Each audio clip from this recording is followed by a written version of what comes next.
Hi friends, welcome to my channel Brindavanam rangoli. ఈరోజు 3x2 dots rangoli గీతల ముగ్గులు ట్రై చేశాను. నచ్చితే లైక్ చేయండి ఫ్రెండ్స్. కొత్తగా చూసే వాళ్ళైతే సబ్స్క్రైబ్ చేయండి, కామెంట్ చేయండి.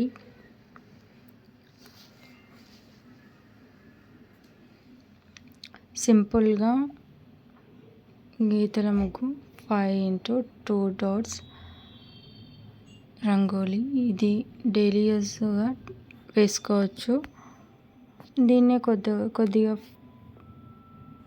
పెద్దగా వేసి ఫ్రైడే రోజు కూడా వేసుకోవచ్చు.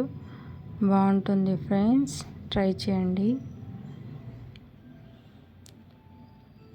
ముగ్గు నచ్చితే లైక్ చేయడం మర్చిపోకండి. చివరి వరకు చూడండి ఫ్రెండ్స్. Okay, bye friends.